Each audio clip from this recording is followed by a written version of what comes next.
माता लक्ष्मी कहती हैं, घर की ये 5 चीजें कभी दूसरों को नहीं देनी चाहिए। आज हम आपको माँ लक्ष्मी की एक प्राचीन कथा सुनाने जा रहे हैं। इस कथा के माध्यम से आपको पता चल जाएगा कि एक स्त्री को अपने घर की कौन सी चीजें दूसरों को नहीं देनी चाहिए। जो भी स्त्री यह चीजें दूसरों को दे देती है, माँ लक्ष्मी उसके घर को छोड़कर चली जाती है। इसलिए दोस्तों, आप इस कथा को पूरा जरूर सुनें, क्योंकि आधा अधूरा ज्ञान घातक होता है। जो भी इस कथा को पूरा सुनता है, माँ लक्ष्मी उसकी झोली खुशियों से भर देती है। तो चलिए, बिना देरी किए आपको वह प्राचीन कथा सुनाते हैं। दोस्तों, पूर्व काल की बात है। मध्य देश में एक अत्यंत शोभायमान नगरी थी। उस नगरी में एक सुकन्या नाम की स्त्री अपने पति और सास ससुर के साथ निवास करती थी। सुकन्या एक पतिव्रता नारी थी, जो सत्य धर्म का पालन करने में तत्पर और गृह कार्य में दक्ष थी। सुकन्या का स्वभाव अत्यंत दयालु था। वह सदैव दूसरों की सहायता किया करती थी। सुकन्या का पति संजय एक वैश्य था। उसकी अनाज की एक दुकान थी। वह बाजार में लोगों की जरूरत की चीजें बेचा करता था। सुकन्या अपने पति से बहुत अधिक प्रेम करती थी। वह अपने पति को ही परमेश्वर मानकर उसकी सेवा करती थी। सुकन्या नित्य पति से पहले जागती थी, अपने घर के आंगन को स्वच्छ करती थी, फिर रंगोली बनाकर आंगन की सजावट करती थी। उसके बाद वह अपने घर को स्वच्छ करती, फिर स्नान आदि कार्य संपन्न करके वह तुलसी को जल देती थी और देवी देवताओं का पूजन करती थी। इस प्रकार से वह रोज अपने नित्य कर्म करती थी। सुकन्या ने कभी किसी का अनादर नहीं किया। वह सभी के साथ मधुर वाणी में बातें करती थी। सभी लोग सुकन्या को देखकर कहने लगे थे कि यह तो साक्षात लक्ष्मी के समान गुणों वाली स्त्री है। यह अपने परिवार का कितने अच्छे से ख्याल रखती है। इसके अलावा सुकन्या दान धर्म करते समय कभी अपने हाथ पीछे नहीं खींचती थी। उसके द्वार पर जो भी याचिका आता, वह उसे दान दिए बगैर नहीं भेजती थी। उसके द्वार से कोई खाली हाथ नहीं जाता था। जो भी भूखा उसके द्वार पर आता, तो वह भर पेट भोजन करके ही लौटता था, जिससे उसके द्वार पर आए हुए सभी याचक अत्यंत प्रसन्न होकर उसे आशीर्वाद देकर लौट जाते थे। इतना ही नहीं, सुकन्या अपने पड़ोसियों की भी सहायता करती थी। उसके पड़ोस में जो भी गरीब और दुखी लोग रहते थे, उन्हें भी वह नित्य भोजन दिया करती थी। पड़ोसियों को जो जो चीजें लगती, सुकन्या बिना विचार किए ही दे दिया करती थीं, जिस कारण से सुकन्या के पड़ोसी भी उसका बहुत अधिक सम्मान करते थे। वे कहते थे, अहो, यह सुकन्या तो साक्षात देवी है। देवी, साक्षात मां अन्नपूर्णा ने ही सुकन्या के रूप में जन्म लिया है। लोग जब भी सुकन्या की प्रशंसा करते, तो वे सभी उसके विषय में अच्छी बातें ही कहते, लेकिन लोगों की बातें सुनकर भी सुकन्या ने कभी घमंड नहीं किया। वह उन सभी को आदर और सम्मान से ही बातें किया करती थीं। फिर एक दिन की बात है, सुकन्या की एक पड़ोसन उसके घर पर आती है। सुकन्या उसका स्वागत करती है और बड़े प्रेम से उसे कहती है, हे बहन, हमारे घर में तुम्हारा स्वागत है। आज किस कारण से तुम्हारा मेरे घर पर आगमन हुआ है? यदि कोई वस्तु चाहिए, तो मुझसे मांग लो, मैं तुम्हारी अवश्य मदद करूंगी। सुकन्या की पड़ोसन कहती है, हे सुकन्या बहन, आज मेरे घर पर बहुत से रिश्तेदार आए हैं। उनके लिए मैं भोजन बना रही हूँ। इसीलिए मैं तुम्हारे पास रोटी बनाने के लिए चकला बेलन और तवा मांगने आई हूँ। यदि तुम कुछ समय के लिए मुझे चकला बेलन और तवा दे दोगी, तो बड़ी कृपा होगी। मैं काम हो जाने के बाद तुम्हें जल्दी ही लौटा दूंगी। सुकन्या कहती है, हे बहन, इसमें क्या बड़ी बात है? अभी मुझे चकला बेलन की आवश्यकता नहीं है, इसीलिए तुम मेरा चकला बेलन और तवा ले जा सकती हो। रुको, मैं अभी तुम्हें लाकर देती हूँ। फिर सुकन्या रसोई घर में जाती है और रसोई घर से चकला बेलन और तवा लाकर उस पड़ोसन को देती है। तब पड़ोसन कहती है, हे बहन, तुम्हारा बहुत बहुत धन्यवाद। आज तुमने मेरा काम सफल कर दिया। मैं अपने मेहमानों को भोजन कराकर तुम्हारा चकला बेलन जल्दी से लौटा देती हूँ। सुकन्या कहती है, हे बहन, चिंता की कोई बात नहीं है। जब तुम्हारा कार्य पूर्ण हो जाएगा, तब तुम मुझे लौटा देना। फिर वह पड़ोसन सुकन्या का चकला, बेलन और तवा लेकर चली जाती है। कुछ समय बाद अन्य एक स्त्री सुकन्या के घर पर आती है। सुकन्या उसका भी प्रेम से स्वागत करती है और पूछती है, पधारो बहन, आज तुम्हें मुझसे क्या काम है? संकोच न करो और बताओ, तुम्हें मुझसे क्या चाहिए? मैं तुम्हारी मदद ज़रूर करूँगी। तब वह स्त्री कहती है, हे बहन, मेरे घर में बहुत गंदगी हो गई है और मेरे घर को साफ करने के लिए मेरे पास कुछ भी नहीं है। इसीलिए मैं तुम्हारे पास झाड़ू मांगने के लिए आई हूँ। यदि तुम्हें कोई समस्या ना हो, तो कृपा करके मुझे अपने घर की झाड़ू दे दो। मैं अपना घर साफ करके तुम्हें झाड़ू लौटा दूंगी। सुकन्या बिना विचार किए ही कहती हैं, बहन बस झाड़ू ही तो है, इसमें क्या समस्या हो सकती है? तुम रुको, अभी मैं तुम्हें अपने घर की झाड़ू लाकर देती हूँ। इतना कहकर सुकन्या घर के अंदर जाती है और झाड़ू लेकर आती है और उस स्त्री को दे देती है। वह स्त्री सुकन्या के घर की झाड़ू लेकर चली जाती है। फिर कुछ देर बाद अन्य एक स्त्री सुकन्या के घर पर आती है। सुकन्या उसका भी बड़े प्रेम से स्वागत करती है। सुकन्या कहती है, पधारो बहन, क्या बात है, आज मेरे घर पर किस कारण से आना हुआ? तुम्हें जो कुछ भी चाहिए निसंकोच होकर कहो। मैं तुम्हारी सहायता करने का प्रयास अवश्य करूंगी। तब वह स्त्री कहती है, हे सुकन्या बहन, तुम बड़ी दयालु हो। मैंने तुम्हारे बारे में बहुत सुना है और तुम सभी की मदद करती रहती हो। इसीलिए मैं तुम्हारे पास एक छोटी सी मदद मांगने के लिए आई हूं। सुकन्या कहती है, हे बहन, संकोच न करो। तुम्हें जो कुछ भी चाहिए मांग लो। यदि मेरे बस में होगा तो मैं मना नहीं करूंगी। मैं तुम्हारी सहायता अवश्य करूंगी। तब वह स्त्री कहती है सुकन्या बहन, आज मेरी बेटी को देखने के लिए लड़के वाले आ रहे हैं, इसीलिए मैं चिंता में हूं। मेरे पास पहनने के लिए एक भी गहना नहीं है, तो मैं अपनी बेटी को क्या दूं? उसके पास पहनने के लिए अच्छे वस्त्र भी नहीं है। इसीलिए कृपा करके मुझे आप थोड़े गहने और वस्त्र उद्धार में दे दीजिए। केवल एक दिन के लिए जब लड़के वाले देखकर चले जाएंगे, तो मैं तुम्हारे गहने लौटा दूंगी। उस पड़ोसन की बात सुनकर सुकन्या कहती है, बस इतनी सी बात। हे बहन, तुम चिंता मत करो। तुम्हारी पुत्री मेरी छोटी बहन के जैसी है। उसकी सहायता मैं अवश्य करूंगी। मैं अभी तुम्हें मेरे गहने और साड़ी देती हूँ, जिसे पहनकर तुम्हारी पुत्री राजकुमारी लगेंगी। फिर सुकन्या अंदर जाती है, गहने और साड़ी लेकर आती है और उस पड़ोसन को दे देती है। वह पड़ोसन प्रसन्न होकर सुकन्या के गहने और साड़ी लेकर चली जाती है। फिर शाम हो जाती है और अन्य एक पड़ोसन सुकन्या के घर पर आती है।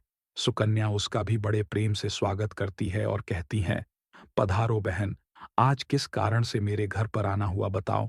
मैं तुम्हारी किस प्रकार से सहायता कर सकती हूँ?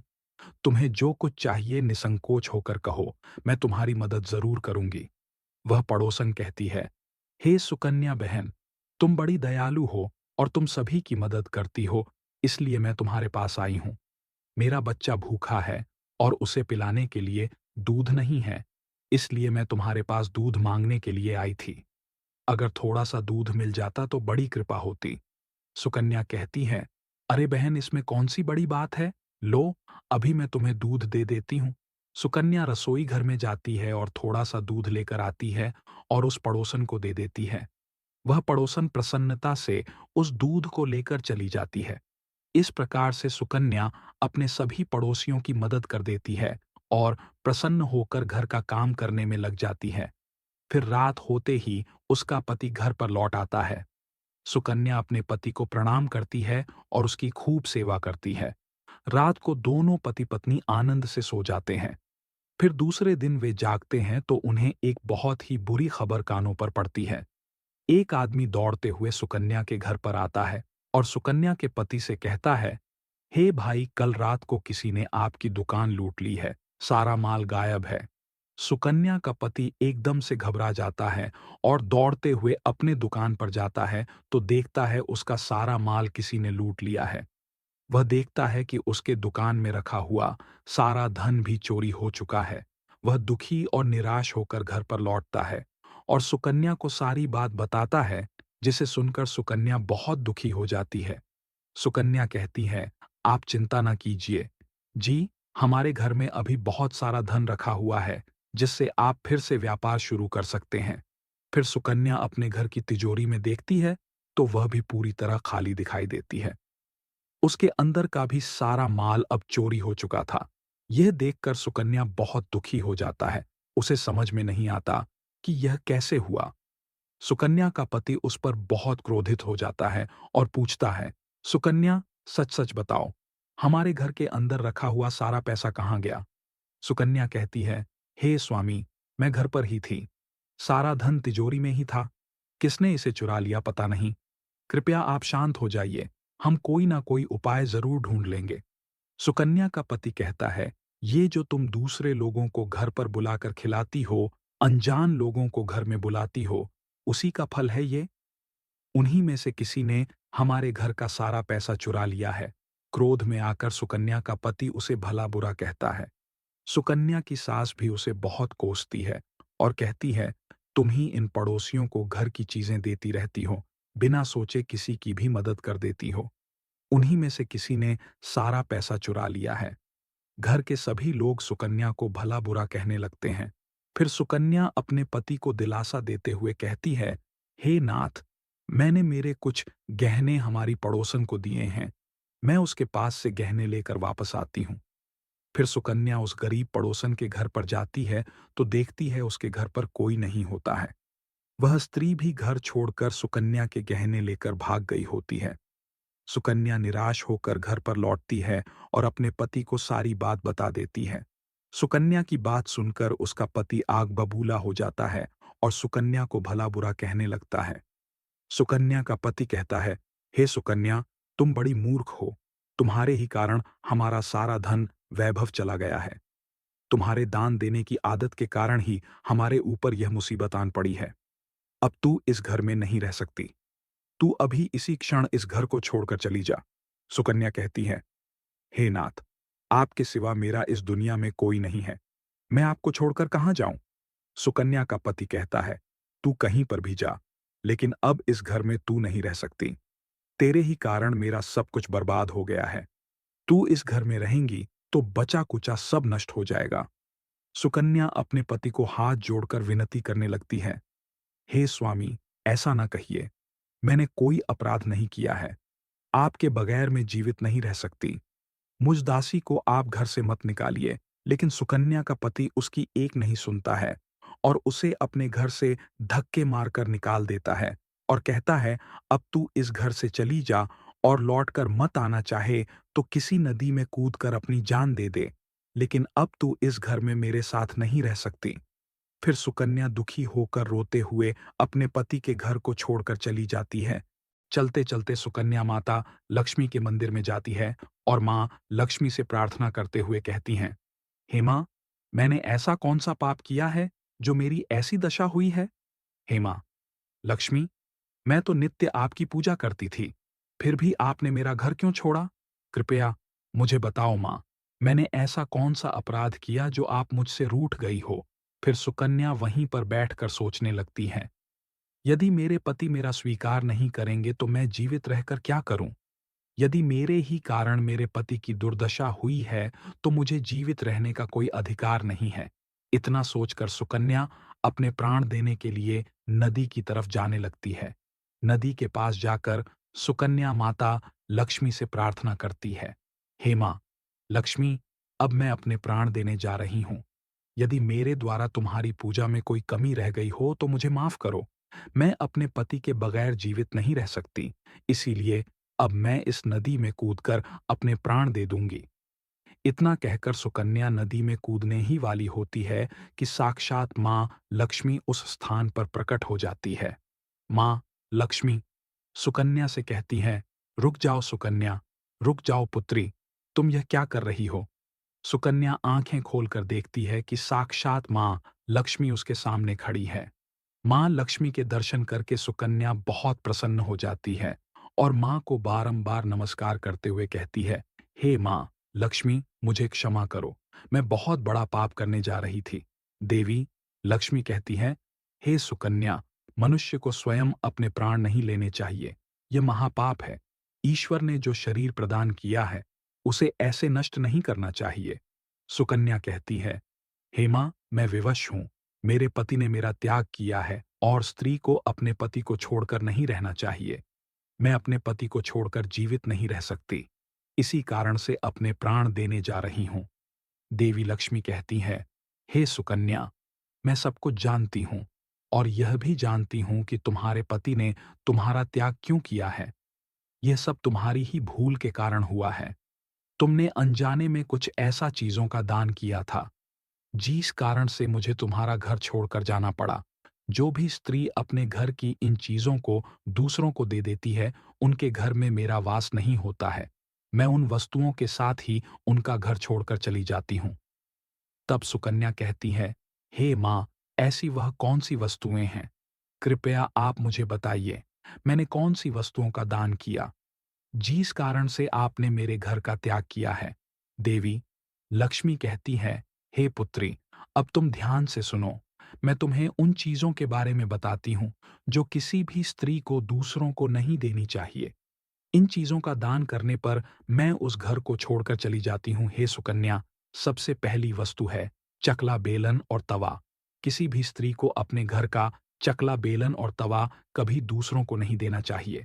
रसोई घर में इन वस्तुओं का महत्व सबसे अधिक होता है। इन वस्तुओं की पवित्रता सदैव ही बनी रहनी चाहिए। इन्हीं वस्तुओं से भगवान विष्णु को प्रसाद बनाया जाता है और तवे पर बनी पहली रोटी भी गाय को खिलाई जाती है। इसीलिए इन वस्तुओं को हमेशा स्वच्छ और शुद्ध रखना चाहिए। दूसरों को देने पर यह अपवित्र हो सकती है और फिर इनका उपयोग करना अशुभ फल प्रदान करता है। इसीलिए सुकन्या, तुमने अपने रसोई घर के चकला बेलन और तवा अपनी पड़ोसन को देखकर पहली सबसे बड़ी भूल की है। आगे माँ लक्ष्मी कहती हैं, हे सुकन्या, अब तुम दूसरी वस्तु के विषय में सुनो। तुमने अपनी पड़ोसन को अपने घर में रखी हुई झाड़ू ही दे दी, जिस वस्तु में मेरा सदैव वास होता है, जो वस्तु मुझे सबसे अधिक प्रिय है, तुमने उसे ही दूसरे को दे दिया, तो फिर मैं तुम्हारे घर में कैसे ठहरती है सुकन्या? जो स्त्री अपने घर की झाड़ू दूसरों को दे देती है, मैं उसके घर को त्याग देती हूँ। झाड़ू से घर की स्वच्छता की जाती है और जहाँ पर स्वच्छता होती है, उसी स्थान पर मेरा वास होता है। ध्यान में रखना, सुकन्या, घर में झाड़ू को हमेशा छिपा कर रखना चाहिए। झाड़ू पर बाहरी व्यक्ति की दृष्टि भी नहीं पड़नी चाहिए। झाड़ू एक अत्यंत पवित्र वस्तु है। इसे पैर नहीं लगाना चाहिए और इससे कभी विष्ठा आदि प्रकार की गंदगी साफ नहीं करनी चाहिए। माँ लक्ष्मी कहती है, हे सुकन्या, अब तुम तीसरी वस्तु के विषय में सुनो, जो एक स्त्री को कभी दूसरों को नहीं देनी चाहिए। वह वस्तु है आभूषण। एक स्त्री को अपने आभूषण कभी अन्य महिला को नहीं देने चाहिए। मैं सदैव ही आभूषणों में वास करती हूँ। स्त्री के 16 श्रृंगार में गहनों का बहुत अधिक महत्व होता है। एक विवाहित स्त्री को अपने आभूषण कभी अन्य स्त्री को पहनने के लिए नहीं देने चाहिए। जो स्त्री अपने आभूषण अन्य स्त्रियों को देती है, उसके जीवन में दुर्भाग्य आता है। हे सुकन्या, अब मैं तुम्हें चौथी वस्तु के विषय में बताती हूँ। किसी भी मनुष्य को शाम हो जाने के बाद कभी सफेद रंग की वस्तुओं का दान नहीं करना चाहिए, किंतु तुमने शाम के समय दूध का दान किया था। शाम को दूध का दान करने से जीवन में दुर्भाग्य आता है। शाम को सफेद रंग की चीजें दान करने से मनुष्य के जीवन में अशुभ काल आता है। माँ लक्ष्मी कहती है, हे सुकन्या, अब मैंने तुम्हें उन सभी वस्तुओं के बारे में बता दिया है जिनका कभी दान नहीं करना चाहिए। ये वस्तुएं कभी दूसरों को उधार में अथवा उपयोग के लिए नहीं देनी चाहिए। सुकन्या कहती है, हेमा लक्ष्मी, मुझसे बड़ी भूल हो गई। मैं इन बातों से अनजान थी। कृपया मुझे क्षमा करो और अब मुझे प्रायश्चित करने का उपाय बताओ। देवी लक्ष्मी कहती हैं, हे सुकन्या, तुमने प्रायश्चित पहले ही कर लिया है, इसीलिए अब तुम अपने घर पर लौट जाओ। मैं तुम्हें तुम्हारा संपूर्ण वैभव और धन संपत्ति लौटा देती हूँ। इतना कहकर माँ लक्ष्मी उस स्थान से अंतर्ध्यान हो जाती है। फिर सुकन्या भी माँ लक्ष्मी को धन्यवाद करती है और उस स्थान से घर की तरफ जाने लगती है। तभी उसका पति ढूंढते हुए उसी की तरफ आ रहा होता है। वह सुकन्या के पास आकर उससे क्षमा मांगता है और कहता है, हे सुकन्या, मुझे माफ करो। मैंने तुम्हें बहुत भला बुरा कहा था। तुम तो साक्षात देवी के समान हो। माँ लक्ष्मी की कृपा से हमें अपना सारा धन वैभव वापस मिल गया है। जिन लोगों ने हमारा धन लूटा था, उन सभी ने हमारा धन हमें लौटा दिया और तुम्हारा नाम लेते हुए क्षमा मांग ली है। यह सुनकर सुकन्या बहुत प्रसन्न होती है। और अपने पति के साथ घर पर लौट जाती है। माँ लक्ष्मी की कृपा से सुकन्या के घर में फिर से सुख समृद्धि आती है और उसके बाद से सुकन्या ने अपने घर की ये 4 चीजें कभी दूसरों को नहीं दी। तो दोस्तों, उम्मीद है आपको यह कथा पसंद आई होगी। वीडियो को लाइक ज़रूर करें और कमेंट में जय माँ लक्ष्मी ज़रूर लिखें। साथ ही चैनल को सब्सक्राइब करें। आप सभी का धन्यवाद।